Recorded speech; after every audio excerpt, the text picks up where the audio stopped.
أعوذ بالله من الشيطان الرجيم. بسم الله الرحمن الرحيم.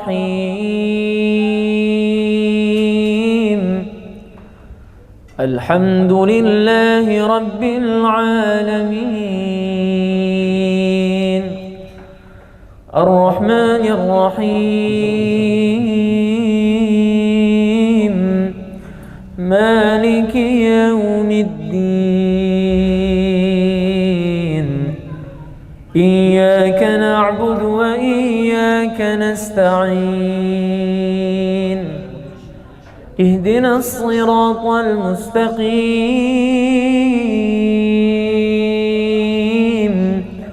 صراط الذين أنعمت عليهم غير المغضوب عليهم ولا الضالين.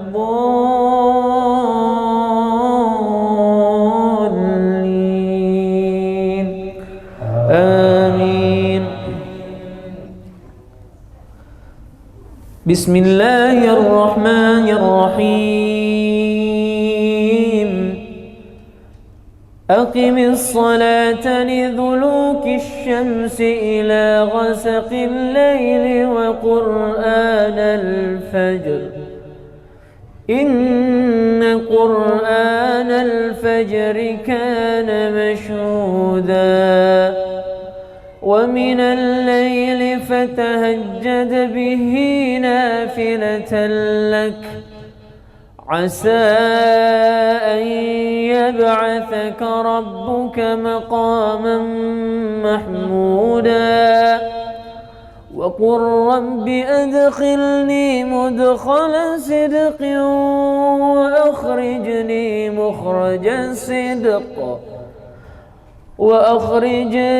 مخرج صدق واجعل لي من لدنك سلطانا نصيرا.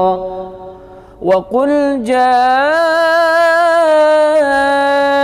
الحق وزهق الباطل إن الباطل كان زهوقا. وننزل من القرآن ما هو شفاء ورحمة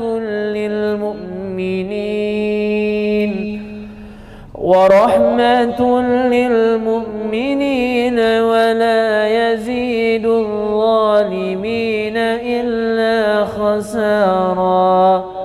وإذا أنعمنا على الإنسان أعرض ونأى بجانبه وإذا مسه الشر كان يئوسا.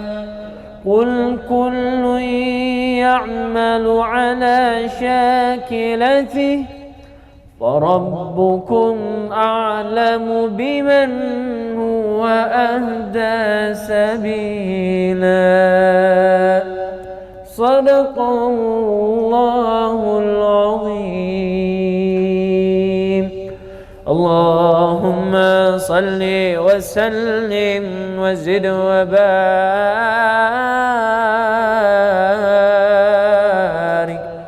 على رسول الله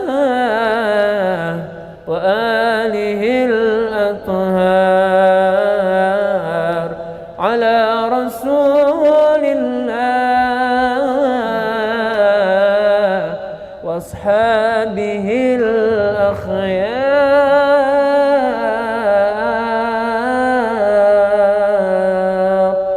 السلام عليكم ورحمة الله وبركاته. Bismillahirrahmanirrahim. Assalamualaikum warahmatullahi wabarakatuh. Alhamdulillahi rabbil alamin.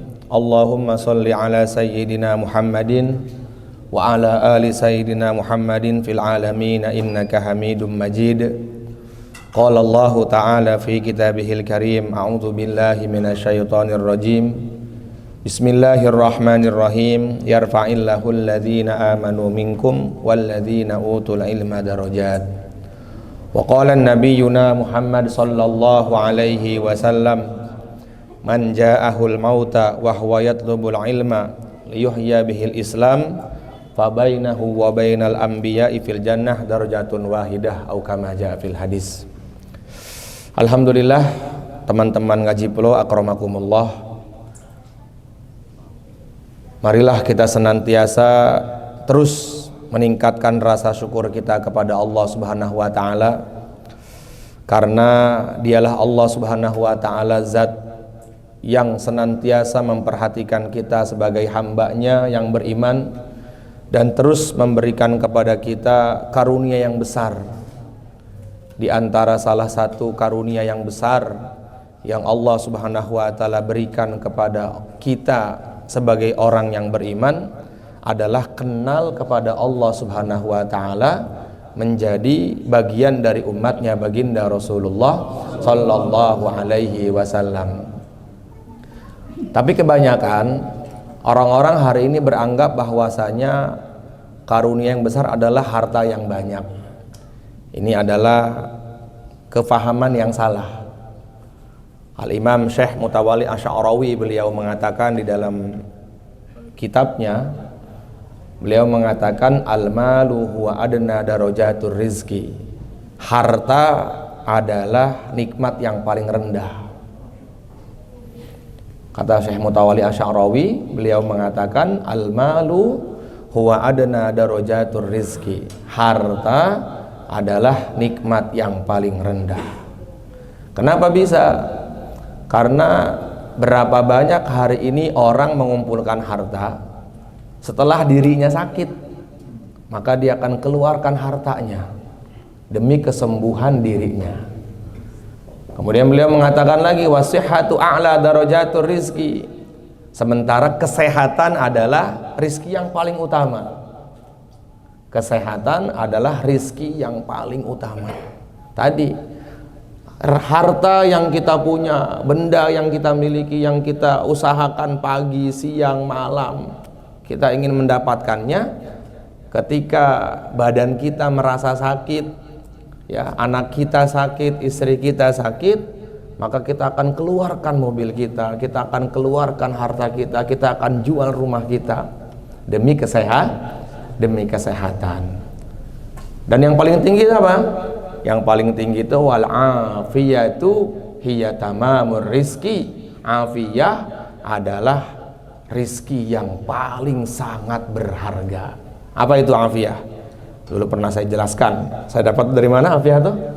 Dari Habib Rizik waktu itu. Waktu ngaji di hari Rabu tuh kami dapat penjelasan afiyah itu adalah pertolongan Allah Subhanahu wa taala untuk bisa mengamalkan agama. Itu afiyah itu, keterangan Habib Rizik itu. Jadi afiyah itu bukan kesehatan. Afiyah itu ketika antum bisa ngaji itu afiyah. Hari ini orang-orang tuh berpikir, aduh ngaji ya, lagi hujan lagi. Wah, itu ketika antum dipilih oleh Allah Subhanahu wa taala untuk bisa bergerak dari rumah, melangkahkan kaki antum menuju majelis ilmu, itu namanya afiyah. Hiya tamamur rizki, itu adalah paling sempurnanya rizki. Jadi kalau kita, kata Nabi, apabila kalian berdoa maka mintalah afiyah. Apa doa yang diajarkan Nabi? Allahumma inna nas'alukal afiyah wa nas'aluka tamamal afiyah wa nas'aluka syukra alal afiyah. Ya Allah, kami minta kepadamu afiyah, pertolongan Engkau untuk kami bisa amal, bisa ngaji, bisa sholat berjamaah, bisa bangun tahajud, bisa berbicara tentang kehebatan Allah, bisa duduk dalam majelis ilmu, bisa memandang wajahnya ulama, bisa berkhidmat kepada para ulama. Itu termasuk bagian dari afiyah. Wa nas'aluka syukra 'alal afiyah, dan kami mohon kepadamu agar Engkau tumbuhkan rasa syukur dalam hati kami. Ya, hari ini banyak nih orang yang sudah diberikan kesempatan afiyah, bisa beramal, bisa mengamalkan agama, tapi dia masih mengeluh. Masih mengeluh. Padahal itu adalah sempurnanya rizki, itu adalah afiyah. Ya, kemarin kita baca dalam Nashihul Ibad itu, Rasulullah SAW bertanya kepada para sahabat, bagaimana keadaan kalian hari ini? Maka para sahabat mengatakan, keadaan kami semua beriman kepada Allah Subhanahu wa taala. Wa ma alamatu dzalik. Apa tandanya iman kalian tuh sempurna tuh apa? Mereka mengatakan nasbiru alal bala, kami sabar atas musibah. Nashkuru alal roha, dan kami bersyukur atas semua nikmat. Yang ketiga apa? Nardo bil qada, kami ridho dengan keputusan-keputusan Allah. 3 tuh tandanya orang tuh bisa syukur tuh, ya. Tanda kalau iman kita tuh bisa dikatakan sempurna, tandanya tuh 3. Yang pertama apa? Nasbiru alal bala, sabar ketika dapat musibah. Apa itu sabar? Sabar itu kata Nabi, indama sodmatil ula, ketika kamu dapat masalah, kamu dapat musibah, yang pertama kali kamu ingat adalah Allah. Makanya Allah Subhanahu wa taala berfirman, alladzina idza asabathum musibah qalu inna lillahi wa inna ilaihi raji'un. Sabar. Ya, sabar tuh kata Imam Ghazali dibagi 3. Ada dalam kitab Mukasyaf al-Qulub, ada sabar untuk taat. Yang kedua, ada sabar agar kita tidak bermaksiat. Yang ketiga, sabar ketika dapat musibah. Orang beriman tuh, jangankan yang dimasukin selang tuh hidungnya, ya, jangankan yang ditusuk jarum tangannya, dia kena duri dan dia sabar, ingat Allah, maka kata Nabi apa? Dosa-dosanya Allah hapuskan semuanya. Bagaimana kalau yang dikasih sakit pusing? Bagaimana kalau yang dikasih sakit bisa sampai dirawat di rumah sakit? Kalau dia sabar, maka derajat dia naik di hadapan Allah Subhanahu wa taala. Tapi sebaliknya, orang tuh kalau nggak sabar, maka aturan dapat derajat yang besar di hadapan Allah, malah dapat azab Allah Subhanahu wa ta'ala. Sayyidina Ali mengatakan as-sabru nisful iman, sabar adalah bagian dari iman. Sabar adalah bagian dari iman. Kemudian yang kedua apa? Sabar ketika tidak maksiat. Nah, ini tingkatan pahalanya di atas ketika kita sabar mau taat. Ya, bahkan dalam riwayat itu dikatakan sabar agar kita tidak maksiat itu derajatnya 500 derajat di surga nanti Allah berikan kepada kita itu. Itu dalam Mukasyaf al-Qulub itu bab tentang pentingnya sabar. Kemudian ada lagi tingkatan yang paling tinggi itu. Apa itu? Sabar ketika kena musibah. Jadi kita harus sabar. Kemudian yang kedua apa? Nashkuru birroha, bersyukur atas semua nikmat yang Allah kasih. Ya, maka semua nikmat itu besar di hadapan Allah. Nggak ada nikmat yang kecil. Ya, apalagi nikmat iman. Innallaha yu'tid dunya ala man yuhibbuhu wa man lam yuhib, walakin yu'tid din ala man yuhibbuhu, kata Nabi. Sesungguhnya Allah memberikan dunia kepada siapa saja tanpa terkecuali. Allah berikan dunia kepada siapa saja. Ya. Tetapi Allah berikan nikmat agama, Allah berikan nikmat Islam, Allah berikan nikmat bisa ngaji. Alaman yuhibbuhu, itu hanya Allah berikan kepada mereka yang Allah cintai. Mudah-mudahan kita termasuk orang yang di dalamnya itu dicintai oleh Allah Subhanahu wa ta'ala. Jadi kalau seumpama kita melihat seseorang sukses dalam dunianya, kita nggak usah iri, ya. Kita harus iri kepada dia, apa amalannya kok dia bisa sukses. Jangan iri kesuksesannya, iri dengan amalannya. Kenapa nih orang bisa sukses nih? Kenapa nih? Ya. Kenapa nih orang bisa sukses nih? Kenapa nih orang nih bisa jadi orang seperti ini nih? Oh, mungkin dia punya amalan yang tinggi. Apa amalannya? Mungkin kalau malam dia istighfarnya 10 juta kali. Enggak doer. Doer katanya. Ya.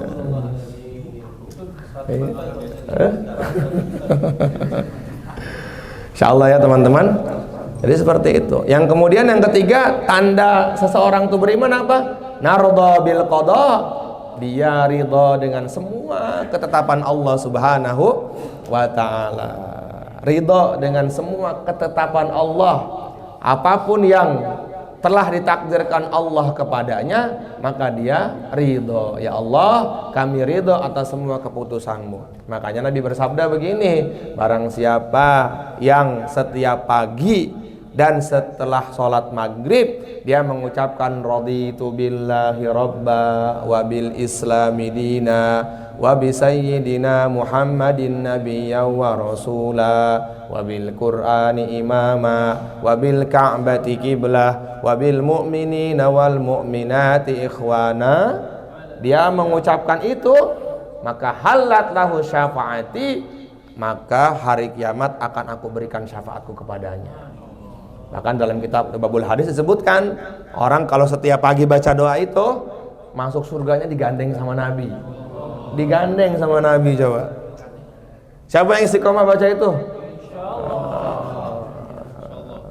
Sayang kalau nggak baca itu.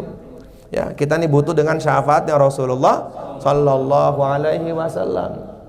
Nggak ada di dunia ini, nggak ada yang nggak butuh dengan syafaat Nabi. Bahkan para nabi-nabi terdahulu pun, kata para ulama, butuh dengan syafaatnya Rasulullah. Ketika nabi-nabi nanti terdahulu akan mengatakan nafsi, nafsi, tapi Nabi Muhammad mengatakan ana laha, ini adalah tanggung jawab saya.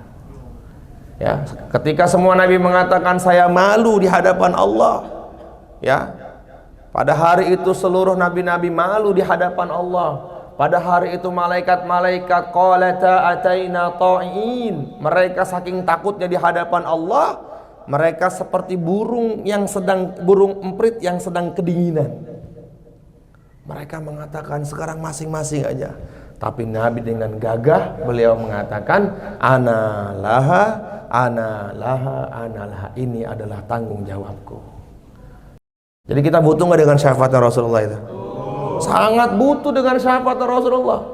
Kalau nggak ada syafaat Nabi, mungkin kita nggak akan kenal Islam, bahkan mungkin kita akan masuk ke dalam neraka selama-lamanya.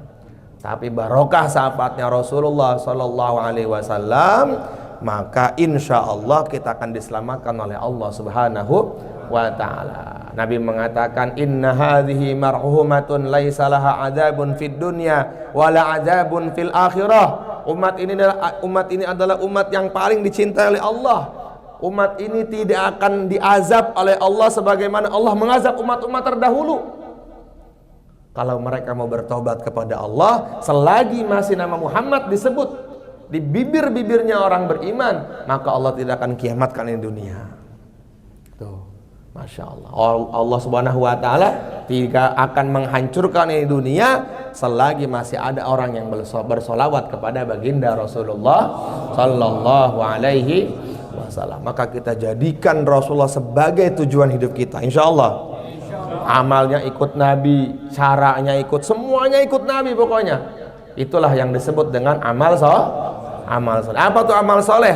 Amal yang mengikuti caranya baginda Rasulullah Sallallahu Alaihi Wasallam. Falanuhyannahu hayatan thayyibah. Orang tuh kalau amalnya sudah mengikuti cara Nabi, maka Allah akan berikan kehidupan yang baik. Rumah tangganya jadi baik, anaknya baik, istrinya soleha, tetangganya baik, muamalahnya baik, muasyarahnya baik. Kenapa? Kalau kita sudah mengikuti Nabi 100%. Insya Allah. Maka kita harus banyak-banyak membaca sholawat kepada Rasulullah Sallallahu Alaihi Wasallam. Bukan hanya sholawat, Nabi itu punya 3 sunnah. Ada sunnah sirah, ada sunnah sarirah, ada sunnah surah. Itu tuh yang harus kita ikutin. Apa tuh sunnah sirah? Yaitu sunnah af'aliyahnya baginda Rasulullah SAW. Bagaimana nih Nabi berjalan tuh bagaimana tuh? Nabi sholat tuh bagaimana? Nabi makan tuh bagaimana? Ya, Masya Allah. Nabi tuh makannya aja diatur sama Rasulullah. Jangankan makan, sampai masuk ke kamar kecil aja Nabi atur tuh. Ya, ada dalam kitab Mukhtasar Bukhari itu 17 cara Rasulullah masuk dalam kamar mandi tuh. 17 caranya coba. Ada sunnah, ada 17 sunnah kita dalam kamar mandi. Coba. Sebegitu detailnya agama Islam itu. Ya, bagaimana cara makannya Nabi, nanti bagaimana cara berbicaranya Nabi. Nabi itu kalau dipanggil ya Muhammad, nggak pernah gitu. Ya Muhammad, labbaik wa sa'daik. Nah, kalau kita yang manggil anak kecil tuh, Ajirdan, apaan sih ente? Nah. Amirandi. Ya, yang manggil misalnya Noval gitu kan. Ya, si Noval songong banget manggil gua gitu kan. Enggak. Jadi Rasulullah itu kalau pas dipanggil sama siapapun, maka beliau akan membalikan seluruh badan. Itulah akhlaknya Rasulullah sallallahu alaihi wasallam. Ada sunnah surahnya baginda Rasulullah sallallahu alaihi wasallam. Nah, sunnah kehidupannya Nabi. Ada sunnah apa lagi? Sarirah, ya. Surah, sirah, sarirah. Apa itu sarirah? Fikir, perjuangannya Nabi. Silakan bersolawat, itu pun termasuk bagian dari cinta. Tapi para sahabat membuktikan cintanya bukan hanya bersolawat, tapi mengikuti gaya-gayanya Rasulullah SAW. Para sahabat itu senang sebenarnya hidup dengan Nabi di Madinah. Ya, Sayyidina Mu'ad bin Jabal dikirim ke Yaman oleh Rasulullah SAW. Dengan Nabi mengatakan, ini adalah kali pertama terakhir kamu melihat diri aku, kata Rasulullah. Bagaimana? Tapi ini perintah Nabi nih, keluar dia ke Yaman. Pergi dia ke Yaman membawa Islam. Ada Sa'ad bin Abi Waqqas dikirim oleh Rasulullah SAW ke Mesir. Banyak sahabat-sahabat yang dikirim oleh Rasulullah SAW. Yang itu adalah pertemuannya dengan baginda Rasulullah yang terakhir.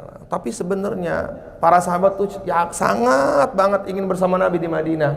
Tapi ada perintah Nabi yang lebih mulia, yaitu menyebarkan agama. Maka kita harus ikut dengan cara Nabi, dengan Nabi. Apa yang Nabi perintahkan itu kita laksanakan. Apa yang Nabi larang itu kita tinggalkan. Insya Allah semuanya siap. Nah, insya Allah. Kita lanjutkan pembahasan tentang sholat kita. Alhamdulillah kita sudah masuk bagian yang keempat, yaitu makruhatus sholat. Dalam ibadah itu kan kemarin apa? Ada syarat. Yang kedua ada yang ketiga ada yang keempat ada yang kelima nanti pertemuan berikutnya ada mufsidat, artinya perkara-perkara yang membatalkan dalam setiap amal tuh pasti ada 5 perkara itu: syarat, rukun, sunnah, makruh, batal. Ingat-ingat tuh, itu dalam setiap amal, apapun amalnya ya. Amalnya apapun maka pasti mengumpulkan 5 perkara. Ulangi: syarat, rukun, sunnah, makruh dengan batal. Syarat sahnya sholat sudah kita bahas. Rukunnya sholat sudah kita jelaskan secara detail. Sunnahnya sholat juga kemarin baru terakhir kita jelaskan. Dari sunnah abadnya, sunnah hayatnya, sunnah yang dikerjakan sebelum mengerjakan sholat, sunnah yang dikerjakan saat sholat berlangsung. Nah sekarang kita masuk dalam pembahasan wal makruhatu fis sholat, ya.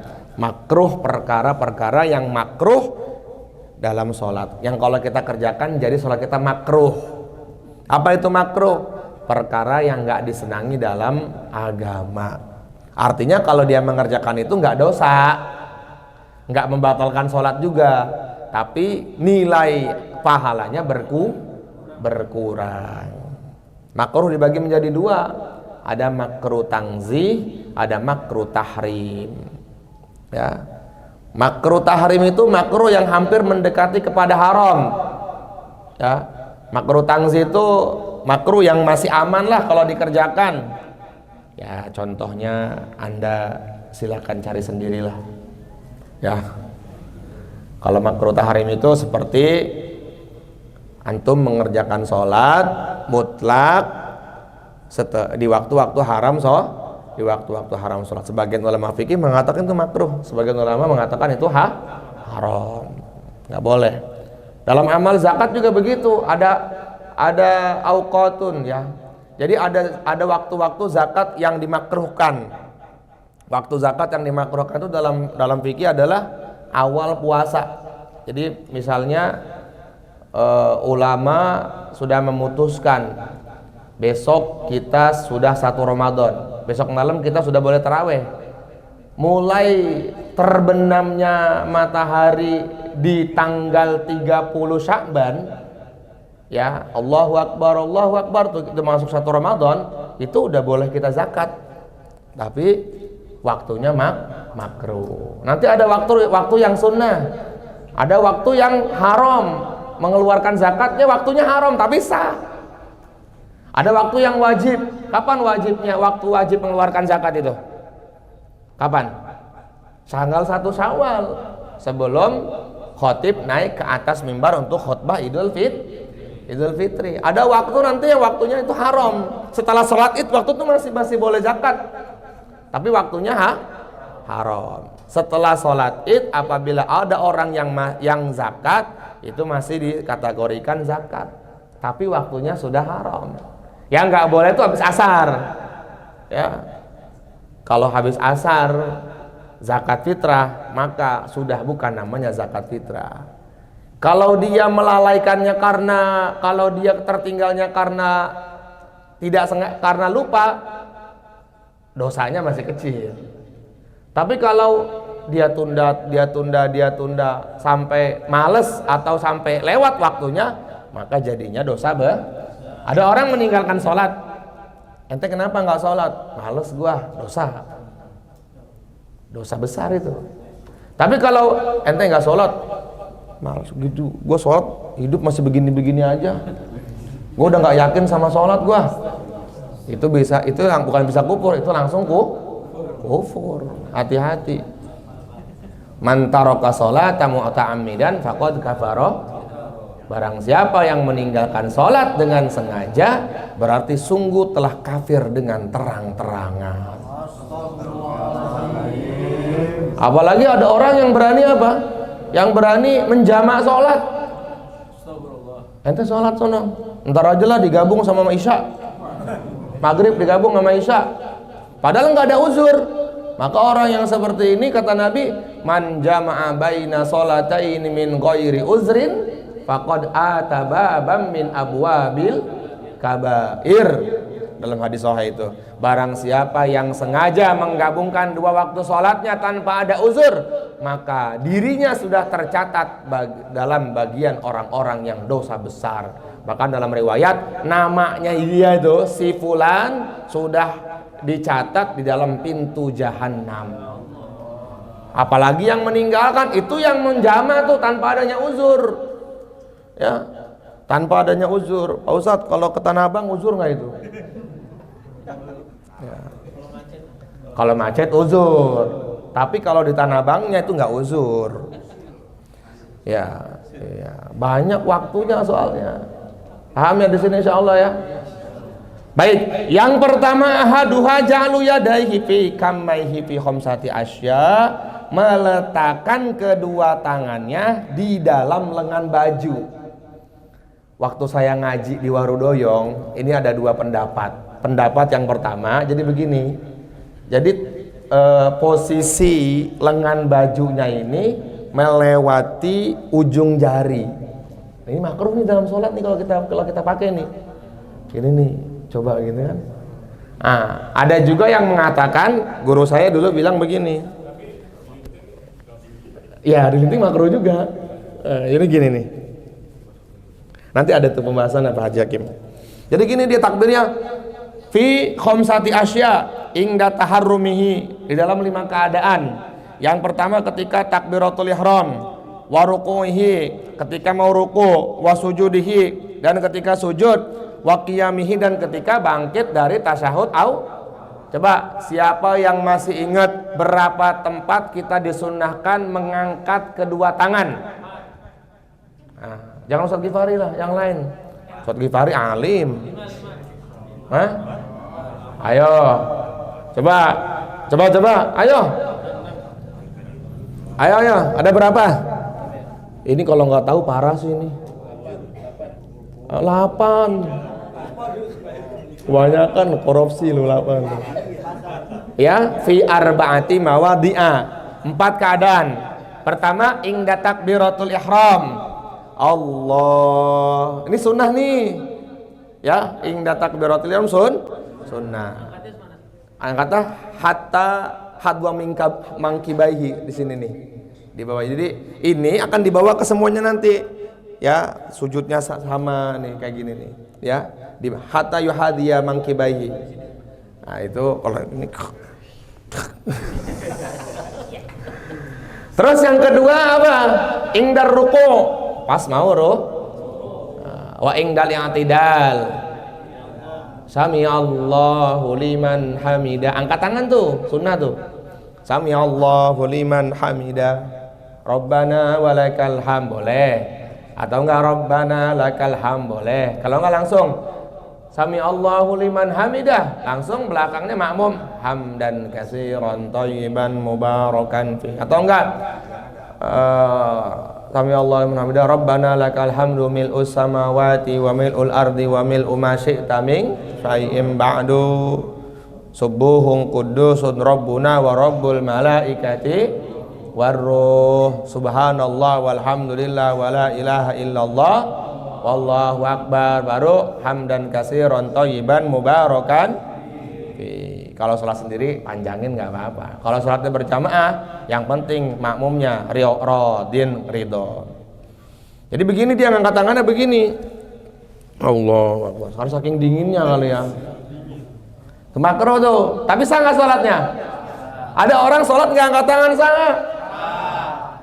Sah. Ya. Ada orang sholat tuh angkat tangannya begini. Allahu akbar. Sah nggak? Sah. Ingat, angkat tangan dalam takbiratul ihram adalah sunnah apa? Hayat apa abad? Sunnah hayat. Yang wajib apanya dalam takbiratul ihram? Takbirnya Allahu akbar. Ya, warukuhi, dia lagi sujud juga begitu, sama. Udah nggak usah dijelaskan ya. Yang pertama apa? Ja'alu yadaihi fi kammaihi fi khamsati asya, meletakkan kedua tangannya di dalam lengan baju. Nanti di selanjutnya ada tuh menggulung. Jadi menggulung bajunya juga bagian dari makruh dalam sholat itu. Makanya dalam pakaian Nabi itu kan sunnahnya segini nih. Ya segini nih. Yesus segini nih. Di sepergelangan itu. Wasaniha, adapun yang nomor duanya dari makruhatus sholat iltifatu biwajhi bila hajatin, menoleh ya, kepalanya menoleh-toleh gitu tuh. Batal apa makruh kayak gitu tuh? Makruh. Jadi ada orang kan kadang-kadang suka ada orang sholat tuh nggak fokus dia. Ada suara dikit nih begini. Ya. Lagi sholat Allahu Akbar, ada yang teriak di luar masjid. Akhirnya dia buka hordeng jendela. Makanya saya paling nggak mau tuh sholat di samping paling jendela tuh, nggak bener, paling nggak mau itu. Pasti bakalan nggak fokus, orang lewat segala macem gitu kan. Bila hajatin, tanpa adanya hajat. Kalau adanya hajat boleh nggak? Amma idza kana laha kahibdi mata, kalau seumpama tulah tolehnya demi adanya hajat seperti menjaga hartanya atau menjaga anaknya, fala yukrahu, maka tidak makruh. Jadi gini, kita sholat nih di masjid umum misalnya, dan kita posisi di pojok, kita naruh tas, dalamnya tuh ada naruh handbag lah, yang semuanya ada di situ. Nah, kita boleh tuh sesekali ngeliat, nah gitu boleh, tidak makruh karena adanya hajat. Ya jelas ya di situ ya. Jadi kalau nggak ada hajat nggak boleh. Ada beberapa jamaah di Al-Mu'izah juga kadang-kadang saya perhatiin tuh suka ada tuh lagi sholat, duh ini orang ngapain ya. Ya, yang ketiga isyaratun binahwi ainin aw hajib, dengan mata isyarat. Jadi gini nih, ada anak lagi sholat nih di depan nih, dia isyarat gini, biar nggak bercanda. Itu nggak batal, tapi makruh. Atau enggak dia ada temennya kan lagi bikin ini kan, misalnya Kuku sama Ustadz Gifari ngomong, nanti lu besok pagi gua rumah gua ya, gitu kan. Nah saya lagi sholat gini. Jadi isyarat menyetujui itu makruh, nggak batal sholatnya itu. Ya. Nah biasanya kita kan kadang-kadang tuh suka marahin anak lagi bercanda tuh kan lagi sholat gitu. Ada anak lagi bercanda di depan ini, begini. Itu tidak membatalkan sholat, tapi makruh dalam sholat. Kalau yang ngajak ngomong Ya maksudnya? dosa enggak? Gue balik dulu ya. Terus gue punya Makruh. yang ngajak ngomongnya gimana? Ya pelanggaran juga sih, orang lagi sholat tuh ngapain diajak ngobrol kan. Au syafatin, atau dengan bibir gini kadang-kadang gitu, misalnya bila hajatin, tanpa adanya hajat. Kalau seumpama ada hajat, walau min ahrosa, walaupun dari orang yang bisu. Kalau orang bisu kan nggak bisa ngomong kan. Kalau seumpama dia negornya lagi sholat, misalnya dia yang bisu ini lagi sholat gini juga, makruh juga itu ya. Kalau seumpama adanya hajat, maka la tabtulu sholatuhu, maka nggak batal sholatnya. Wala tabtulu biha as-sholatu ma lam takun ala wajhil 'abd. Kalau seumpama bukan untuk main-main, ya ini dia betul jadi main-main begini, nah itu malah jadi batal kalau main-main. Iya, dia ada cermin ya kan. Ngapain sih orang kadang-kadang harus sholat? Wah, itu mumet kepala kita kalau sholat orang di samping kayak gitu tuh. Berisi banget. Apalagi yang batuk dan urusin dulu. Nah. Ya, amma idza kanatil hajat, kalau seumpama adanya hajat, karot disalamin, seperti menjawab orang salam. Misalnya gini, ini orang nih nggak peka nih, ini waktunya sholat ya kan, pas lagi kita sholat qobliyah di rumah, assalamualaikum, nah kita boleh tuh mengeraskan bacaan kita, atau dengan kita berdehem, itu boleh. Fala yukrahu, maka tidak makruh. Ya, jadi seperti itu ya. Nah, kemudian selanjutnya apa? Warabi'uha, nomor 4-nya adalah jahru, ya, bimahalli isrorin wa aksuhu haitsula udrin, mengeraskan suara bukan pada tempatnya. Nah, bukan pada tempatnya di sini seperti antum sholat zuhur tapi suaranya keras, dikeraskan, jahar, itu makruh. Atau sebaliknya, sholat maghrib ente lirih. Nah, tapi berbeda dengan orang yang mengkodok sholat. Contoh begini, Ustadz Gifari ketiduran sholat asar sampai akhirnya dia bangun pas maghrib. Innalillahi. Nah kan mengkodoknya kan dia kan di waktu maghrib. Itu sunnah dia mengeraskan bacaannya. Kenapa? Karena waktu setelah sholat maghrib adalah waktu yang kita disunnahkan untuk mengeraskan bacaan. Jadi walaupun kodoknya sholat zuhur atau sholat yang lirih, maka kita tetap disunnahkan untuk mengeraskan bacaan.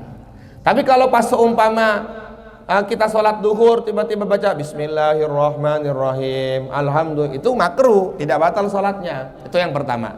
Yang kedua, bacaan-bacaan zikir seperti Subhana rabbiyal a'la wa bihamdi, Subhana rabbiyal azimi wa bihamdi, itu kalau dikeraskan jadi makruh juga tuh. Paham di sini insyaallah?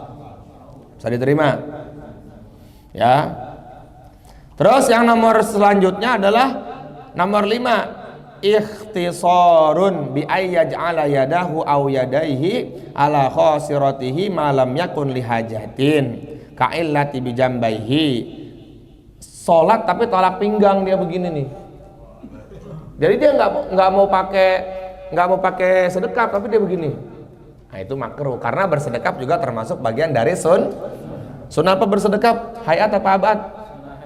Sunnah hayat. Ya, jadi kalau abad itu cuma 2 udah ya, pokoknya selain itu semuanya adalah hayat. 2 itu apa? Doa kunut, tahiyat awal. Udah itu hayat abad tuh. Jadi selain itu semuanya adalah sunnah hayat. Beda dengan orang yang ka'illati bijambaihi. Ada orang yang adanya uzur seperti lambungnya sakit. Jadi dia lagi sholat begini aja, nahan begini. Nah, itu nggak apa-apa kalau kayak gitu. Tapi kalau misalnya dia lagi nggak ada uzur, maka itu jadi makruh. Wa illa para qarahata li khabari Abi Hurairah radhiyallahu taala anhu. Bahkan ini adalah hadisnya Rasulullah sallallahu alaihi wasallam, naha ayyusalliya rajulu mukhtasiran. Ya. Rasulullah melarang seseorang sholat dalam keadaan tolak pinggang. Kenapa? Wa yukrahu dzalikal ikhtisar. Bahkan tolak pinggang itu bukan hanya dalam sholat, di luar sholat aja makruh. Ya, begini nih nggak boleh kita nih. Lu songong amat sih. Nggak boleh tuh. Nih, wa yukrahu dan dimakruhkan zalika al ikhtisar, bertolak pinggang kharija sholatin, di luar sholat. Kenapa? Li'annahu fi'lal kuffari, karena itu adalah perbuatannya orang-orang kafir terdahulu. Itu loh, coba tuh. Dari Abu Hurairah loh ini nih ya. Masya Allah. Binisbatil sholat, apalagi di dalam sholat, di luar sholat aja nggak boleh, makruh. Jadi udah sekarang kita tahu, sekarang udah nggak ada lagi begini ya. Wa fi'lul mutakabbirina, dan perbuatannya orang-orang yang sombong. Ya. Wa fi'lul mukhnisina wan nisa'il ta'ajjub. Di sini sih katanya perbuatannya khunsa. Khunsa itu bukan bencong ya. Orang yang mempunyai dua jenis kelamin dan dua-duanya aktif. Ya. Wanisa dan wanita li ta'ajjub, kalau dia kaget. Emang perempuan kalau kaget begitu? Astagfirullah gitu. Emang begitu ya? Enggak gini kan ya? Kan gini, masa gini sih? Tapi kan ini kata kitab ya, masa nyalahin kitab sih? Bahkan disitu dijelaskan, wa inna iblis lamma ahbatu minal jannati fa'ala kadzalik. Iblis laknatullah alaihi majma'in, ketika dilempar oleh Allah dari surga, dia malah bertolak pinggang. Oke, Allah kalau emang begitu maunya. Jadi jangan begitu ya teman-teman. Nauzubillah min zalik. Terus nomor berapa lagi? 5. Asli cepet banget ini jam. Parah, ngajinya cepet banget. Wasadisu, adapun yang nomor 6-nya adalah isra'un fi sholat. Buru-buru. Ya. Ai ada mutta'anni fi af'aliha wa aqwaliha, menghilangkan tumakninah. Bahkan kalau menghilangkan tumakninah jadinya batal. Karena bagian dari rukun. Ya, jadi nggak boleh kita. Pokoknya harus ada tumakninahnya. Karena tumakninah saktatun fis sholat, termasuk diamnya dalam sholat adalah seukuran subhanallah. Jadi nggak boleh kita terlalu cepat. Allahu akbar, Allahu akbar, Allah. Nah, ada muta'anni fi af'aliha wa aqwaliha, menghilangkan tumakninah di dalam af'aliyahnya sholat atau aqwaliyahnya sholat. Aqwaliyah sholat kan cuma ada 5 tuh. Ya, Allahu akbar, kemudian baca Al-Fatihah, baca tahiyat akhir, sholawat kepada Nabi dalam tahiyat akhir, mengucapkan salam ke kanan. Fi afalihah, dalam perbuatan sholat, dalam afalnya sholat. Jadi lagi rukun-ruku, ente nggak pakai tumakninah, batal sholatnya. Ada nanti akan datang lagi tuh Ramadan, sebentar lagi Ramadan. Mudah-mudahan kita sampai Ramadan besok ya. Ada di Jawa itu di pesantren sholat tarawih 23 rakaat 7 menit. Ngapain tuh kayak gitu tuh? Dan itu dalam fikih udah batal itu. Ya, udah batal, pokoknya batal kayak gitu tuh. Batal. Hah? Kita yang 7 jam aja. Insyaallah. Kita akan buat Mir, gimana Mir? 7 jam jadi siap lagi Mir? Insyaallah. Ya, yang mau ikut ke Temboro nanti Ramadan, ikut tarawih 7 jam, daftarnya ke Ustadz Gifari. Berapa tuh satu orang? Satu orang bikin video aja berdiri 7 jam. Kapan lagi coba sholat 7 jam? Ya tahun pertama sama Haji Irdan tuh. Ya Ji ya. 2 rakaat doang aja. Allahu Akbar. Ya nggak boleh kita. Tapi kalau kita cepat-cepat untuk takbiratul ihram, misalnya gini, udah qomat nih, Allahu Akbar, Allah. Nah kita buru-buru dari rumah, cepet-cepetnya gak usah lari, itu termasuk bagian dari sunnah, bukan makruh. Ya, dalam i'anah juga begitu. Biar kita dipandang sama Allah tuh buru-buru kita mendahulukan perintah Allah Subhanahu wa ta'ala. Tapi nggak usah lari juga, jalan cepet aja gitu. Dan jangan dipaksa. Kalau misalnya nggak dapat udah. Jadi jangan sampai lari begitu kan. Nanti pas takbir Allahu Akbar jadinya kita malah tergesa-gesa. Nabi mengatakan al-ajallatu minasy syaitan. Ya, buru-buru itu termasuk bagian dari amaliyahnya syaitan. Tapi ada perkara yang dipercepat tapi sunnah. Ada 3. Yang pertama kata Syekh Hatim Al-Asom dalam kitab Nasul Ibad lagi. Ya, buru-buru yang diperbolehkan. Sholat apabila datang waktunya. Kemudian yang kedua, mempercepat pengurusan jenazah. Yang ketiga, menikahkan seorang anak perempuan apabila sudah menemukan jodohnya. Jadi gak usah ditanya-tanya lagi, ente mau mahar berapa buat anak-anak? Paling 10 juta, nggak masuk 10 juta mah 50 gua bisanya.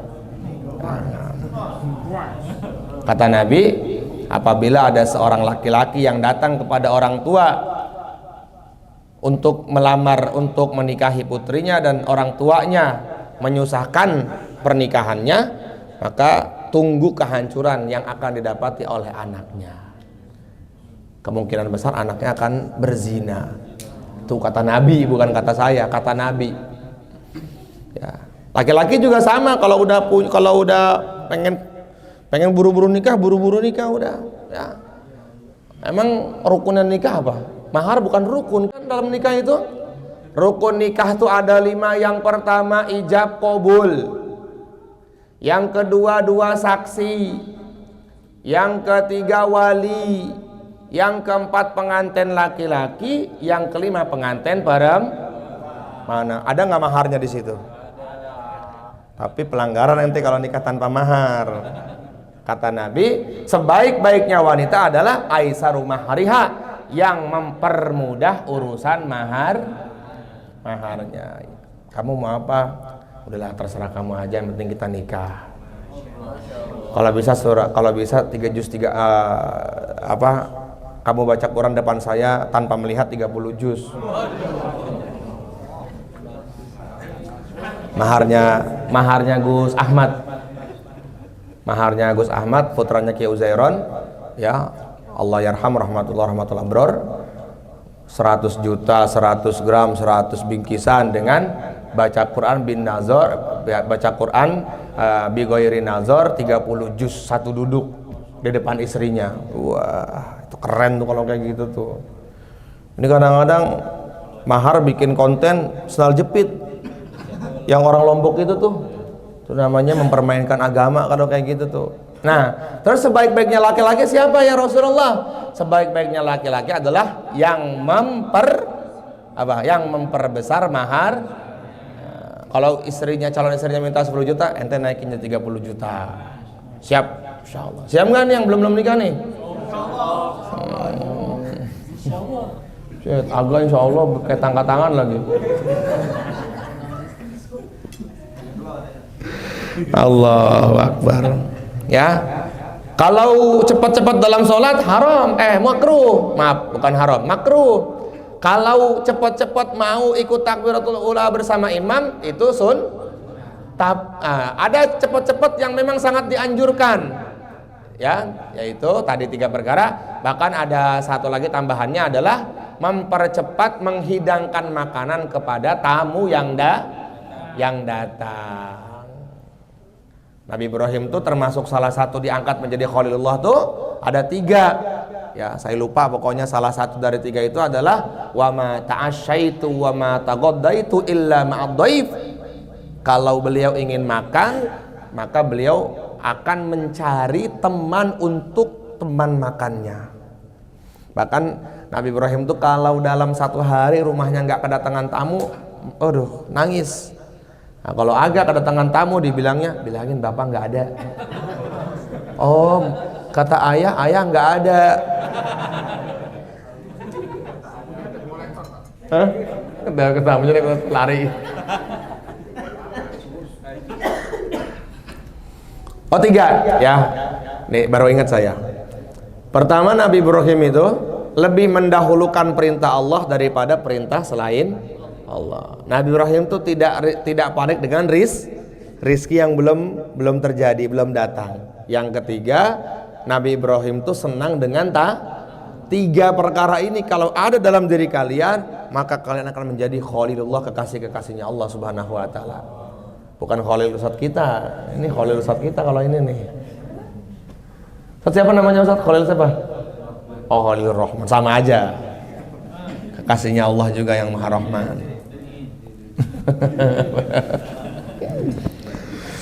Terus yang nomor berapa? Yang nomor 7, tagmisu jabnihi in khafa diraran. Yaitu meludah, ya. Bukan meludah. Merem, memejamkan mata. Bismillahirrahmanirrahim. Alhamdulillah. Nggak boleh kayak gitu. Makruh. Termasuk bagian dari makruhatus shalah. Fa'il wa illa para karahata. Kalau seumpama ada hajat, misalnya di depannya ada bacaan, dia merem nggak apa-apa. Ya kan? Ada bacaan, pilih nomor 2 gitu kan. Merem aja lah gue udah daripada bacain itu. Makanya nggak boleh, ya, nggak dianjurkan sholat pakai pakaian yang belakangnya ada tulisannya. Ya. Hah? Ada celengan apa lagi? Mending putih, hitam, buluk lagi. Kacau tuh. Makanya teman-teman yang kerja bawa baju koko, ya. Ini kadang-kadang, masya Allah, pakai kaos dan lecek-lecek di sini pas ruku. Biasanya kan pas ruku tuh sama sujud. Ya Allah, ya kan. Mending bagus. Ini kan udah nggak bagus, dosa iya kita. Astagfirullah. Coba bawa baju koko yang rapi. Itu batal loh salatnya. Kenapa? Karena terbukanya ingkisyaful aurat, terbukanya aurat batal tuh. Karena kan izin ya. Yang belahan itu kan di bawah pusar ya. Di bawah pusar nggak itu? Di bawah pusar itu. Iya. Hati-hati apa? Coba agak aja praktek, coba agak. Antum ruku coba di sini. Angkat di bawah coba. Allah. Tagmi dujabnihi in khafa diraron, ya, yaitu merem. Ya, kecuali ada hajat baru boleh.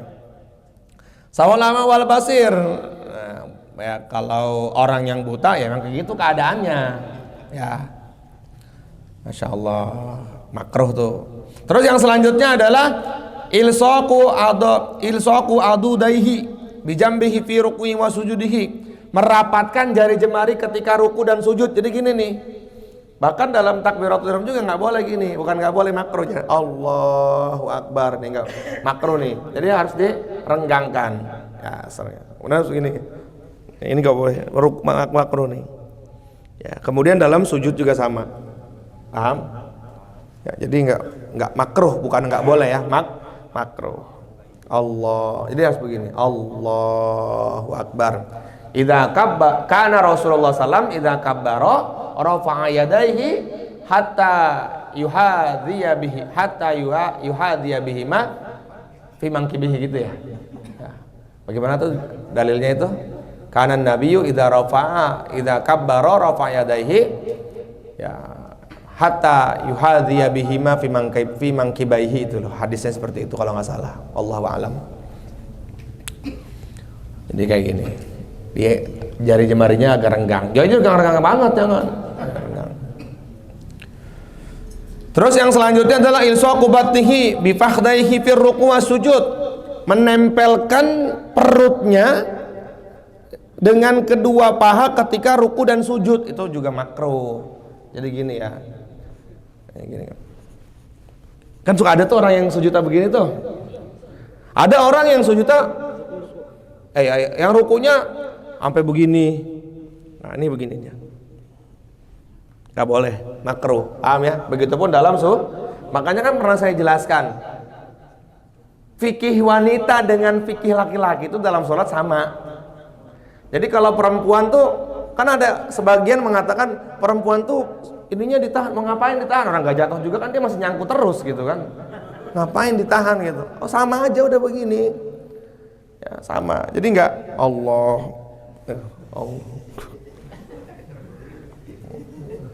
Paham ya di sini insya Allah ya.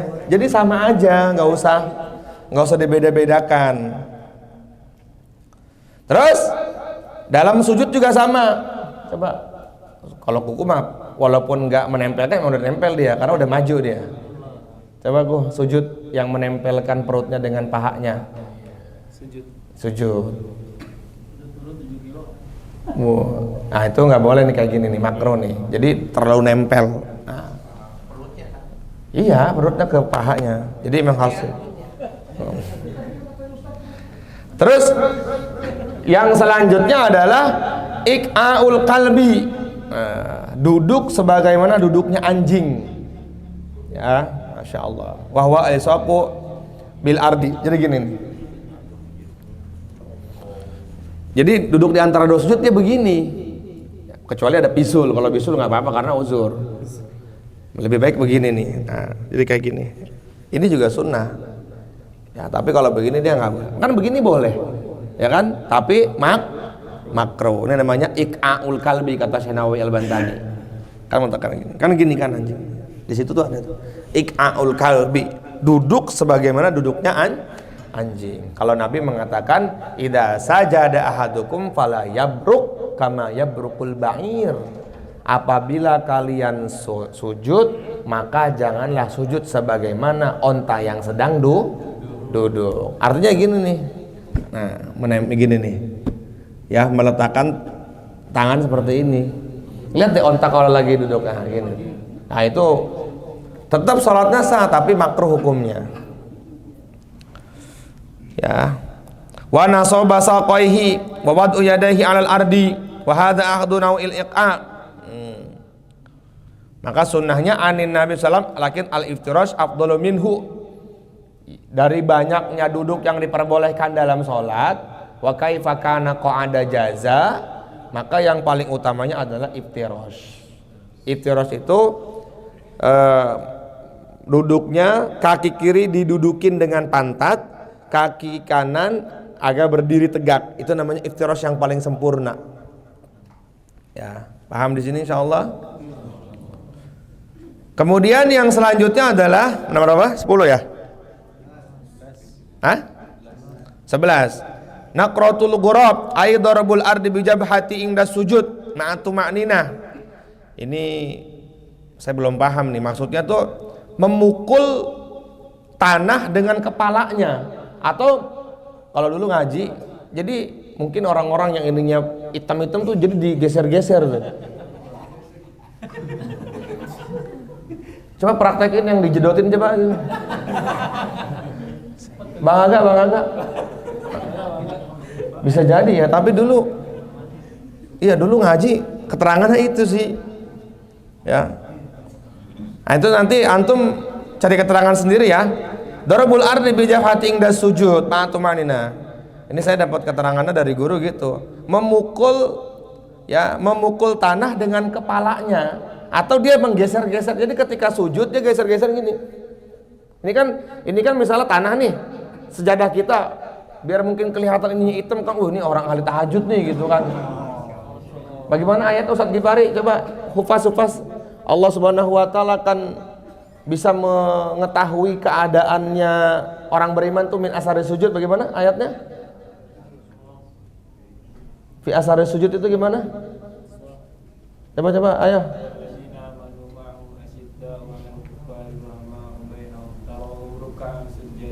Ya terus. Ya bertagu naming. Terus. Coba. Yang lain. Orang-orang Islam itu mereka terhadap orang-orang kafir mereka keras. Tapi terhadap orang-orang beriman mereka sangat lemah dan wajah-wajah mereka bisa diketahui dengan asar-asar sujud. Jadi nggak perlu antum harus hitam di sini dua, nggak perlu. Ya kan? Tapi yang udah dua nggak apa-apa, yang udah dua. Di sini ada yang udah hitam. Nggak ada ya.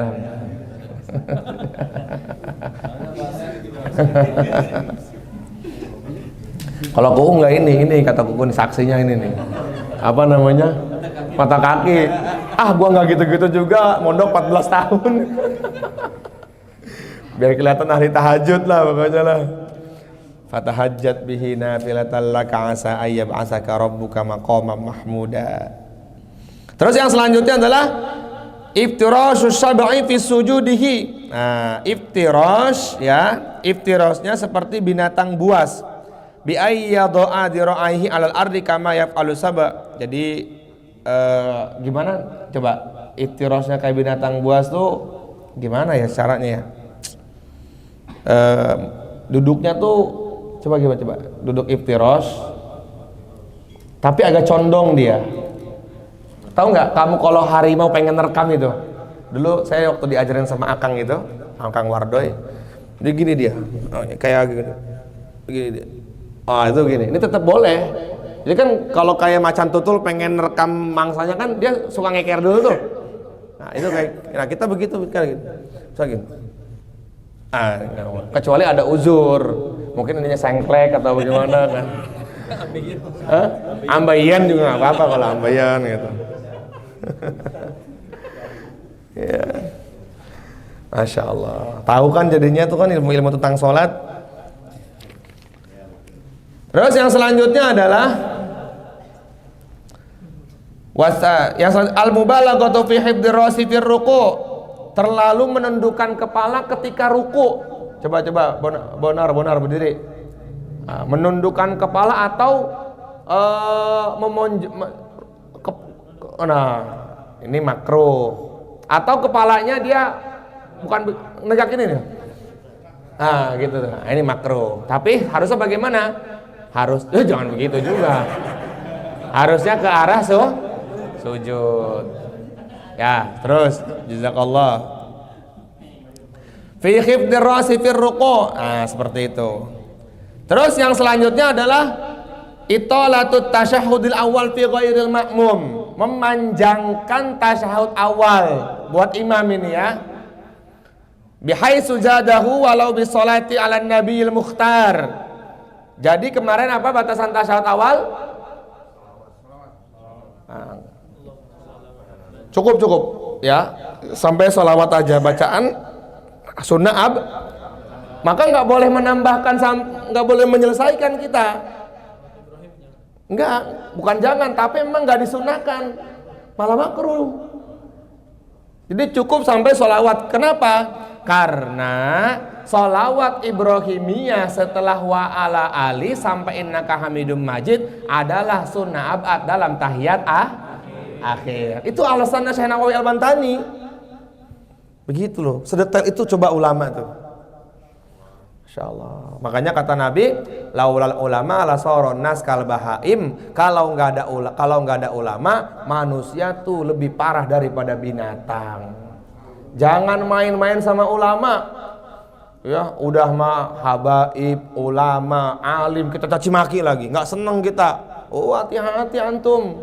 Nabi mengatakan luhumul ulama masmumah. Dagingnya ulama beracun. Hati-hati. Kata Nabi, salah satun, ada 3 perkara yafirruna minal ulama.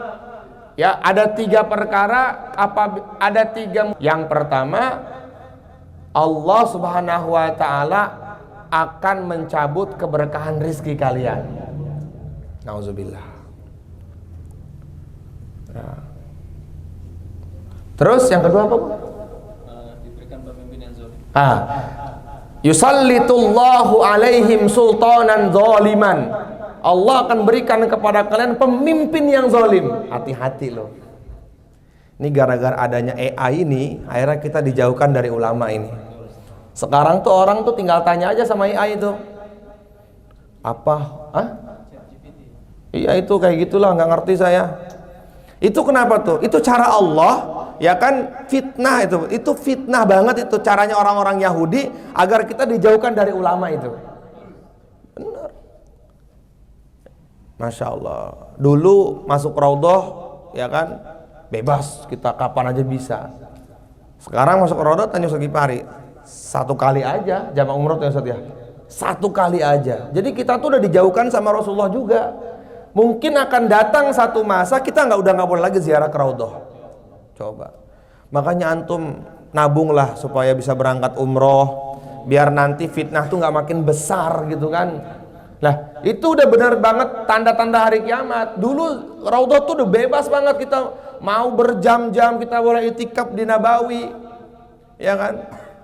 2018, 2017 saya ke sana itu masih aman itu. Sekarang mah harus pakai apa namanya, tasrih. Dan saat kita misalnya 5 hari di Madinah, sekali aja udah di raudhah itu pun diwaktuin. Nanti lagi tengah-tengah doa, haram, haj, yallah haj, haram. Aduh, saya mikir ya Allah, ini caranya orang Yahudi nih, ini kayak gini nih. Iya, walaupun dengan alasan supaya tertib atau bagaimanapun, itu udah tandanya Allah Subhanahu wa taala ingin menghancurkan dunia, udah. Nah, terus ada lagi sekarang nih, aplikasi, ya kan, media sosial AI itu. Orang kan lagi kemarin awal-awal dia keluar tuh tanya hukum sama dia. Ya, bahkan saya sama Haji Ridho tuh nanya juga tentang masalah waris. Itu dalil-dalilnya dia sebutkan semuanya.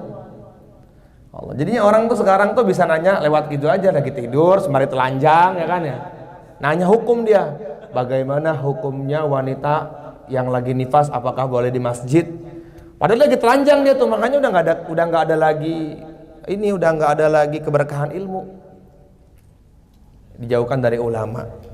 Antum alhamdulillah beruntung, dekat-dekat sama ulama tuh beruntung. Ya, kata Nabi SAW, beliau bersabda, julusuka sa'atan fi majlisil ilmi la tamassu qalaman wa la taktubu harfan khairul laka min itki alfi raqabatin. Duduknya kamu dalam majelis ilmu, nyatet atau enggak nyatet, mendengarkan apa yang disampaikan ulama, lebih baik daripada kamu sholat 1000 rakaat. Lebih baik daripada kamu memerdekakan 1000 budak hamba sahayanya Allah Subhanahu wa taala. Tuh, 1 budak aja kita sudah masuk surga, apalagi 1000 budak. Wa nazruka ila wajhil alim, memandang wajahnya ulama khairul laka min alfi farasin tasaddaqta biha fi sabilillah. Memandang wajahnya orang alim dengan pandangan hormat, takzim, bahagia, senang, lebih baik daripada kamu bersedekah 1000 kuda di jalan Allah. Bahkan man nadhara ilal alim, barang siapa memandang wajahnya orang alim, ya, Allah Subhanahu wa ta'ala Allahu min tilkan nazrah, Allah akan menjadikan dari pandangan itu malakan yastaghfirunahu kulla yaumin hatta yaumal qiyamah. Kita mandang nih wajahnya Ustaz Gifari nih. Dari pandangan kita ini Allah jadikan satu malaikat yang tugasnya istighfar sampai hari kiamat. Sekarang pandangin Ustaz Gifari. Pandangin terus. Bagaimana kalau kita bisa duduk dalam majelisnya ulama itu? Masya Allah. Sampai sekarang aja saya masih duduk dalam majelisnya ulama. Nah, kita yang bukan ulama paling nggak senang sama ulama. Kata Nabi apa? Kun aliman. Jadilah kamu orang yang alim. Atau enggak? Au muta'alli. Apa tuh muta'alliman? Orang yang belajar. Au mustami'an. Ente enggak jadi orang alim nih kata Nabi. Ente juga enggak belajar, ya paling enggak antum ngedengerin aja ulama lagi ngomong itu. Dengerin. Ya ngaji nguping aja. Ngaji nguping dengerin. Ente enggak juga gitu, au muhiban. Saya mah enggak ada waktu Ustaz buat duduk dalam majelis ngaji plo, buat duduk dalam majelis di masjid. Ente paling enggak senang sama ulama. Maka kata Rasulullah, wala takunil khamisah fatuhlak. Jangan jadi orang nomor 5. Apa itu? Jadi alim enggak, belajar enggak, nguping kagak, cinta enggak, benci malah dia. Maka kata Nabi, fatuhlaku, orang itu adalah orang yang hancur dunianya, hancur akhiratnya. Hati-hati. Paham di sini insyaallah? Jelas di sini insyaallah ya? Jadi kita harus senang sama ulama. Yang ketiga apa? Yang ketiga kata Nabi, yakhruju minad dunya bighairi iman. Allah akan matikan dia dalam keadaan gak punya iman. Hati-hati pokoknya sama ulama. Ya, hati-hati sama ulama. Kan sering saya bilang, ulama tuh kalau misalnya beda paham sama kita, jangan kita celak. Karena dia pernah bermujahadah dalam menuntut ilmu. Ranahnya udah ranahnya kiai-kiai aja, ulama-ulama aja, habaib aja udah, pokoknya kita mah yang penting saya nggak sejalan dengan ulama A misalnya, saya ada pegangan ulama B. Nah, paham ya di sini insyaallah. Terus yang selanjutnya adalah al-ittiba'u walau li ghairi rajuli, yaitu tasbikul asabi. Ini nih, gini nih, letekin apa? Jari jemari, ya. Walaupun antum begini pas jadi nggak pas lagi sholat begini, karena biasanya reher juga sama. Aduh, ngapain ya? Ini kadang-kadang kalau lagi doa kunut biasanya, Allahumma hdina fi man hadait. Ini udah makruh. Nah, bangun dari ini juga kadang-kadang saya suka begitu nih, ya. Karena bangun dari sujud nih, dari duduk di antara sujud, Allah krek gini nih. Ini udah makruh juga. Jadi jangan, tinggalkan itu. Tasbikul asabi, ngeletekin jari jemari. Apa ya bahasanya? Udahlah, pokoknya meletekin aja ya. Allahu Akbar. Bahkan Imam Hasbullah beliau mengatakan inna tashbika yurisun nu'as. Orang yang suka meletekin tangan walaupun di luar sholat, maka mewariskan sifat ngantuk. Iya, orang tuh kalau digigit-gigit gitu kan,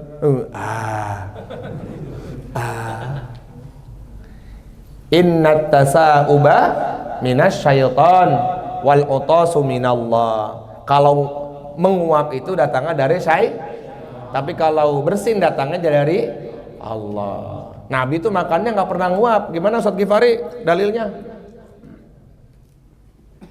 Lam yahtalim qatu taha mutlaqan abada wa ma tasa'aba aslan fi mada zamani. Nabi kita tak pernah mimpi jima adanya, dan ia pun tak pernah menguap selamanya. Ya Rabbi bil baligh maqasidana waghfir lana ma madha ya wasi'al karami minhu dawabu falam tahrab wa ma waqa'at zubabatun abadan fi jismihil hasani. Satwa-satwa yang gesit tidak lari darinya, dan lalat pun tak pernah hingga pada dirinya. Ya Rabbi bil Mustafa baligh maqasidana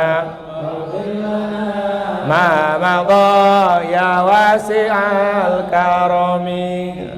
Kalau diterusin panjang, nggak selesai nanti. Jadi Rasulullah tuh nggak pernah nguap dalam hidupnya.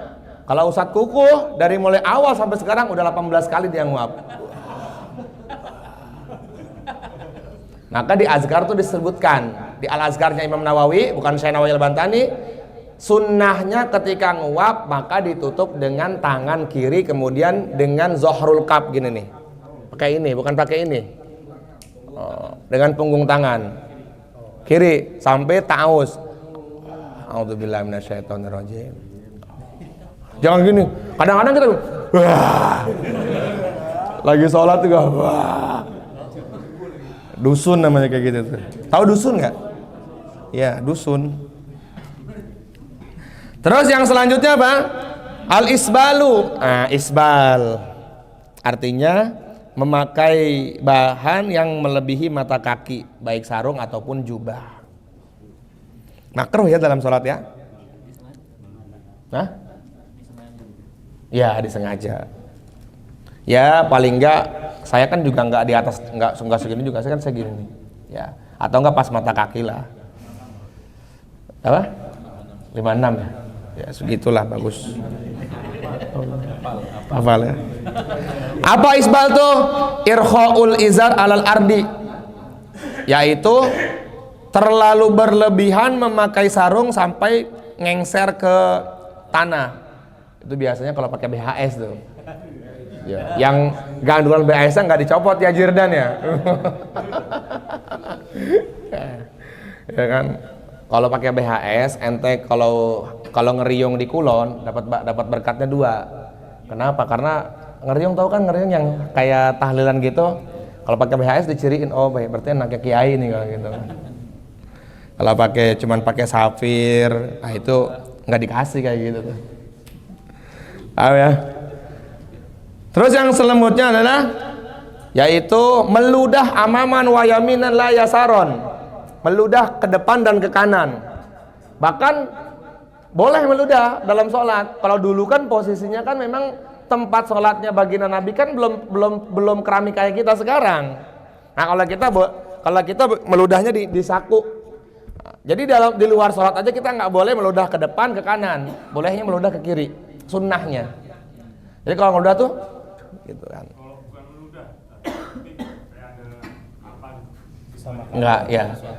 Kalau rambut ambil aja Pak Hakim. Enggak makruh kayak gitu. Karena itu ada hajat. Ya enggak apa-apa. Enggak makruh itu, enggak makruh. Ya, enggak, bukan. Aman. Kalau sisa makanan ya ambil, taruh di sini. Jangan nanti di sampingnya Ustaz Kuku lagi.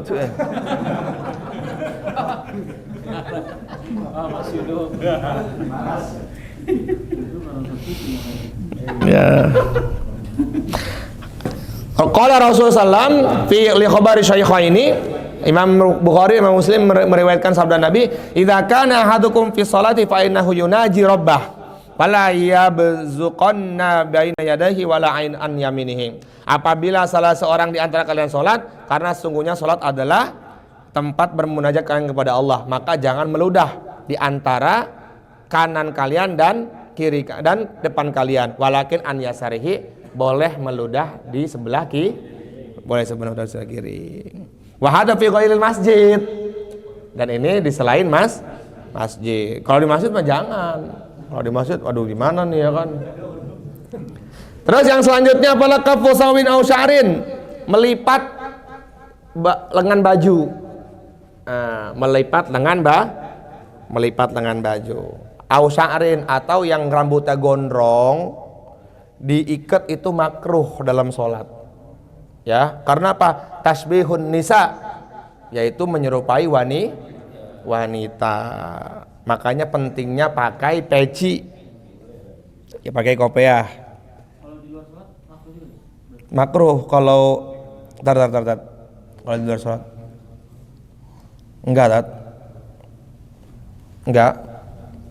Tapi nggak ada keterangan di sini.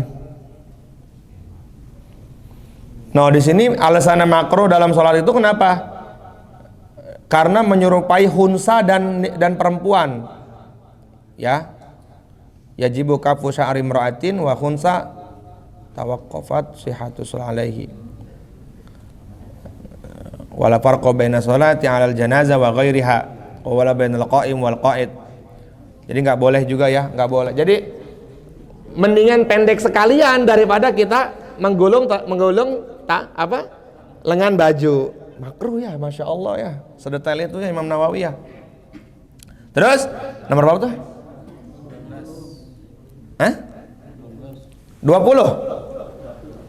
21 ya.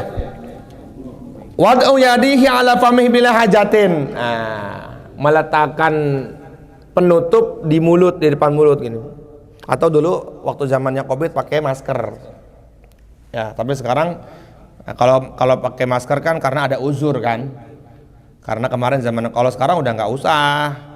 Tapi kalau sholat pakai masker haram? Enggak, kalau sholat pakai masker. Bercanda apa enggak nih?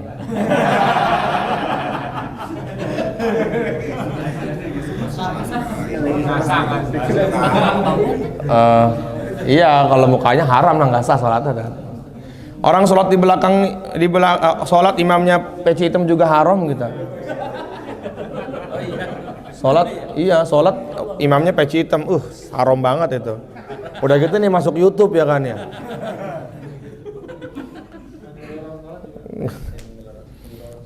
Iya, paham ya. Tuh, fa in kana laha kama idza tasabab wala karahata. Kalau seumpama lagi sholat nguap baru bawa sunnah. Ini kadang-kadang lagi sholat gini.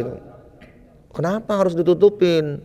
Apapun alasannya ya, kecuali adanya uzur maka maka makruh. Nah, ini perhatikan ini yang buat yang pakai cadar ini. Buat yang pakai cadar kalau bisa sholat itu tetap dibuka. Ya. Dalam umroh wajib aja dia diusahakan dibuka. Ya, sangat dianjurkan untuk dibuka. Jadi kalau seumpama khawatir mukanya terlihat oleh laki-laki yang bukan mahram, maka cari tempat. Nah, misalnya di sini ada uminya Bonansa, izin aja minjem kamar untuk sholat dulu sebentar atau enggak di atas, ya kan, sampai orang-orang sampai atau enggak usah ikut berjamaah. Kalau saya dengan istri lebih cenderung wanita yang sholat tetap membuka cadarnya, karena termasuk bagian dari sangat dianjurkan akidun fi sholat ya, bagi wanita-wanita yang pakai cadar membuka cadarnya. Paham ya di sini insyaallah ya. Seluruhnya memang harus tertutup buat wanita kecuali muka dan telapak Nah, dalam itu pun di dalam sholat atau di luar sholat itu dalam Baijuri ya, Bro Epan ya. Dalam kitab Baijuri sangat dikuatkan ulama-ulama fikih Syafi'iyah. Ya, ulama-ulama fikih Syafi'iyah kalau sholat wajib atau sholat nafil yang bercadar maka sangat akid, sangat dikukuhkan untuk dibuka penutup bagian wajahnya. Paham di sini insyaallah ya. Jadi seperti itu ya nanti yang pakai cadar. Ya, karena istri saya juga begitu. Sholat di tempat umum tetap dia ya kalau nggak mau kelihatan mukanya ya gini. Kemarin aja waktu umroh, yang umroh ngaji pulau itu bareng-bareng, itu kan istri saya juga dilepas cadarnya. Seperti itu. Paham ya di sini ya. Nah, waktu saya tanya Gus Yusuf, pernah nanya, Mas ini gimana istri saya pakai cadar ditutup dibuka apa enggak? Kalau ditutup kan malah batal kan, malah kena dam gitu kan.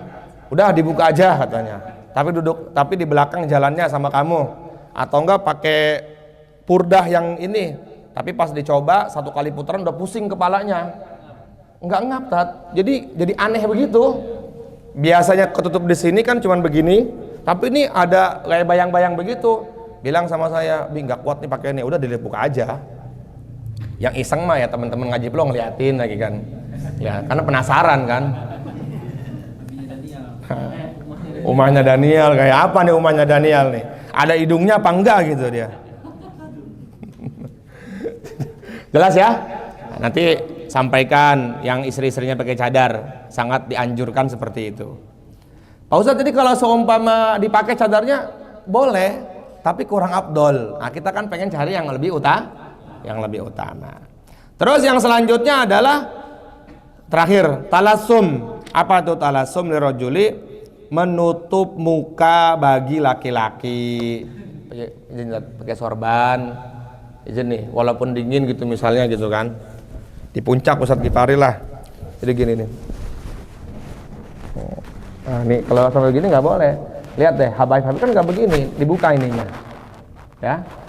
Habib Umar kadang-kadang kan ya Habib lah kalau lagi sholat begini beliau.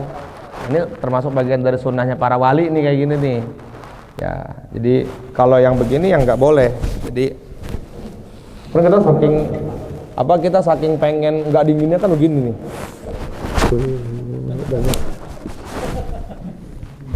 Apalagi Ustadz Gifari di puncak itu ya.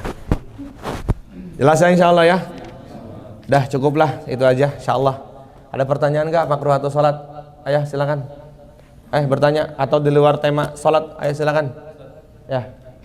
Kalau parah ini ngaji. Sholat terus kita gendong anak itu makruh nggak?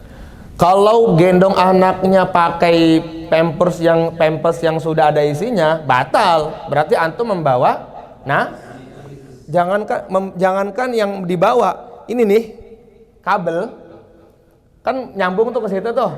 Di tengah-tengah kabel tuh ada tai cicak, batal sholat kita. Apalagi membawa anak dalam keadaan pampersnya sudah penuh. Makanya kalau membawa anak, usahakan pertama sucikan dulu kemaluannya, ganti pampers yang baru. Ya, kan karena nahkumu bizawahir, itu kita yakini sudah suci. Tapi waktu kemarin ngaji sama Habib Hanif tuh di Fiqhud Diniyah, usahakan jangan. Ya, ada yang nanya juga, jangan seperti itu. Kemarin kita juga lagi dalam bab sholat, ya, lagi pembahasan niat ngaji di sana. Itu usahakan jangan sekali. Kalau apalagi anak yang belum disunat, kita bawa-bawa. Kalau kata Habib Hanif kan itu nanti dia istinjanya kan nggak sempurna, karena masih ada kotoran atau najis-najis yang masih belum keluar dari tempat hulkumnya itu apa? Kuncupnya nih. Kulub apa kulum sih? Kulubnya itu. Seperti itu. Itu alhamdulillah tuh. Ya seperti itu. Kami di Madros Rabu juga ngaji, kan sering saya sampaikan di sini kan. Saya setiap Rabu siang tuh ngaji sama beliau. Salah satunya Habib Hanif tuh ngajar fikih kita. Itu masih bab sholat juga dalam fikih ad-diniyah, fiqhud diniyah. Insyaallah seperti itu. Jadi antum kayak bawa bahiyah tuh. Itu harus antum yakini kalau pampersnya kemaluannya sudah bersih dari najis mutawasithah dan pampersnya sudah diganti. Baru boleh dibawa. Paham? Itu ikhtilaf tuh. Iya, ikhtilaf. Kalau dia lama netap di situ kita batal. Kenapa? Karena posisinya najisnya ada di situ najisnya. Tapi kalau dia cuma lewat-lewat gitu kan, itu sebagian ulama fikih membolehkan. Makanya tahan aja dulu anaknya. Ya, gimana Pak Haji?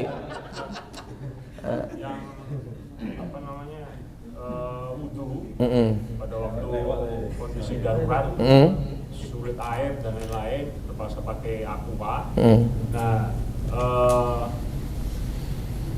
itu waktu kan kita pakai sepatu nih, kan pernah dengar ada teman diusap aja atasnya. Ya. Nah itu wudunya tetap seperti biasa, tangan atau segala macam. Terus pada waktu sholatnya, apakah tetap pakai sepatu atau lepas sepatu? Gimana? Baik.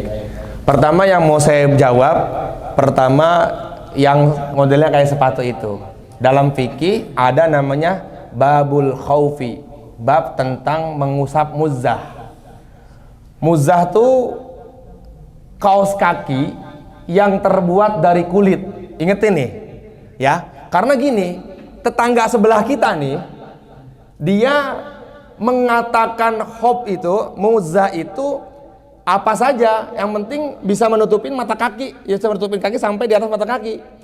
Dalam fikih itu, muzzah itu adalah kaos kaki yang betul-betul asli 100% dari kulit, yang tidak ada campuran apa-apa. Itu biasanya dijual di Mekah banyak tuh ya, Ustadz Gifari ya, buat musim dingin. Nah, perkara itu yang boleh diusap Pak Haji Hakim.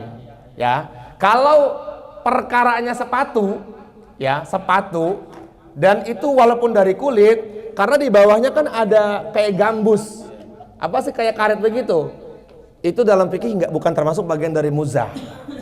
Nah, jadi yang boleh diusap itu dalam keadaan kalau dia ada lagi safar, maka batasnya 3 hari.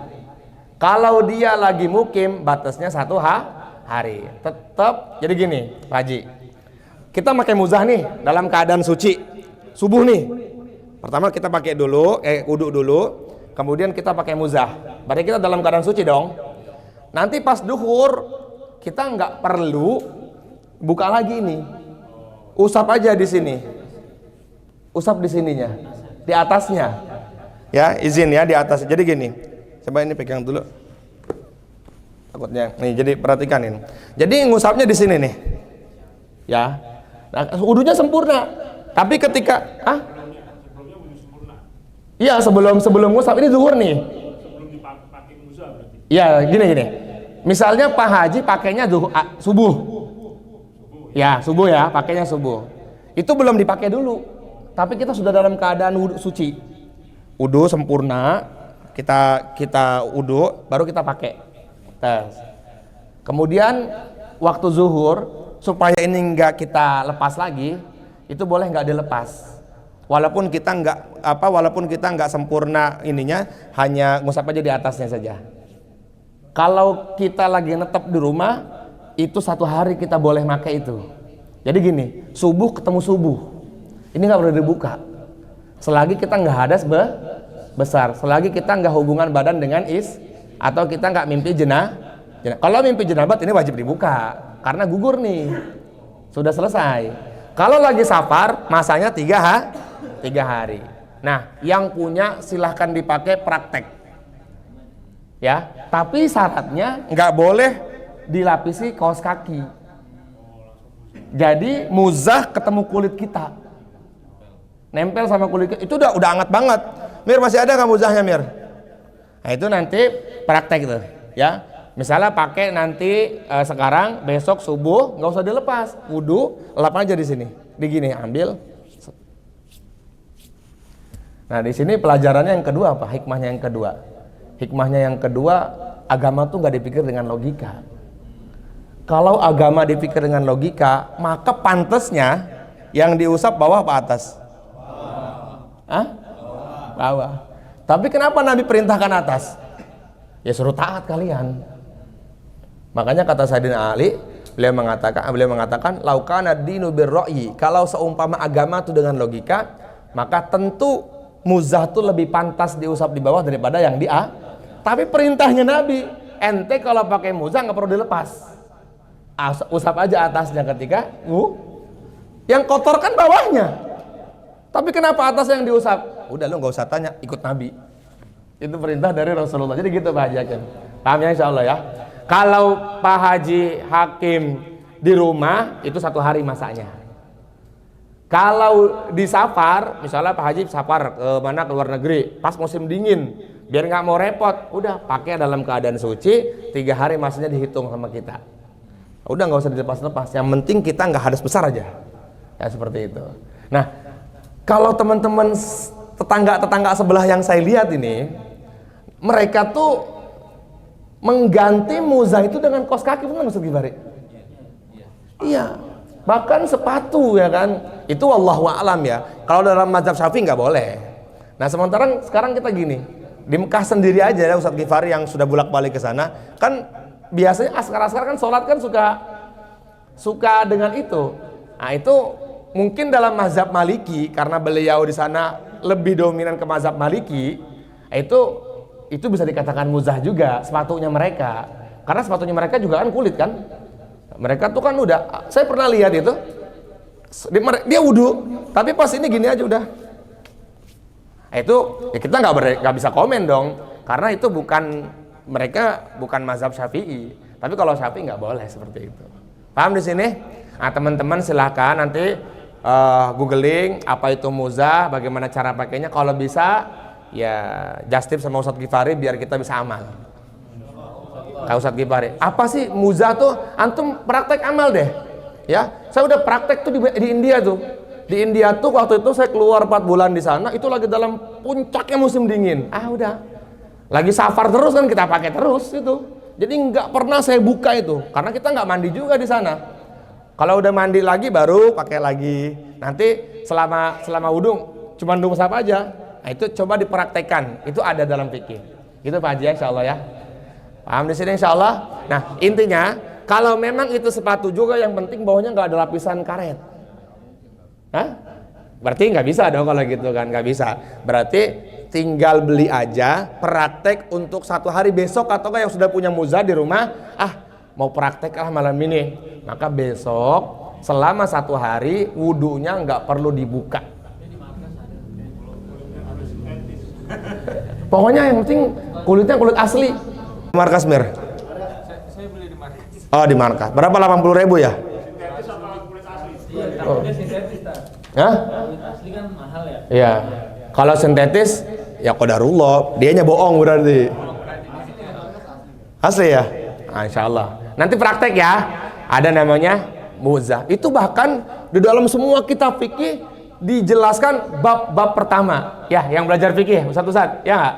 Yang belajar fikih setelah bab toharoh, setelahnya bab sama kulit, yang ketiganya adalah bab membasuh muzah. Paham di sini insyaallah? Dah cukup ya insyaallah ya. Al-Fatihah. Bismillahirrahmanirrahim. Alhamdulillahirabbil alamin arrahmanir rahim maliki yaumiddin. Iyyaka na'budu wa iyyaka nasta'in ihdinas siratal mustaqim siratal ladzina an'amta 'alaihim ghairil maghdubi 'alaihim waladdallin amin. Allahumma shalli ala sayyidina Muhammad wa ala ali sayyidina Muhammad fil alamin innaka Hamidum Majid. Rabbana anfa'na bima 'allamtana wa 'allimna ma yanfa'una wa zidna ilma summa barik lana. Allahumma akhir lana wa akhtar lana wa saddidna summa barik lana fiha. Allahumma ihdinas siratal mustaqim siratal ladzina an'amta 'alaihim minan nabiyyin wasiddiqin wasyuhada wassalihin wa hasuna ulaika rafiqa dzalikal fadlu minallahi wa kafa billahi alima. Wa sallallahu ala sayyidina Muhammad walhamdulillahi rabbil alamin. Ya Rabbana ta'arafna bi annana qatarafna wa annana asrafna ala ladha asrafna fatub alaina tawbah taghsil likulli hawbah واستر لنا العورات وآمن الروعات واغفر ولودنا وآل والإخوان وسائر الخلان وكل محبة أو خيرة أو صحبة والمسلمين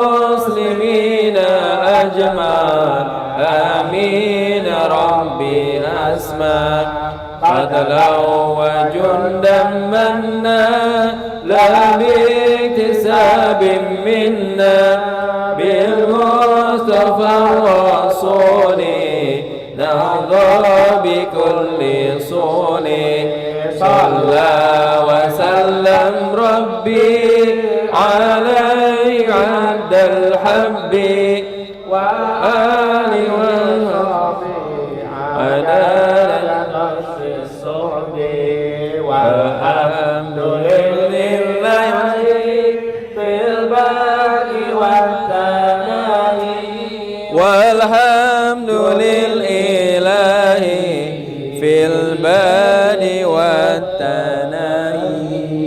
Subhanallah bihamdihi subhanallah bihamdihi asyhadu an la ilaha illa anta astaghfiruka wa atubu ilaik. Assalamualaikum warahmatullahi wabarakatuh. Waalaikumsalam warahmatullahi wabarakatuh.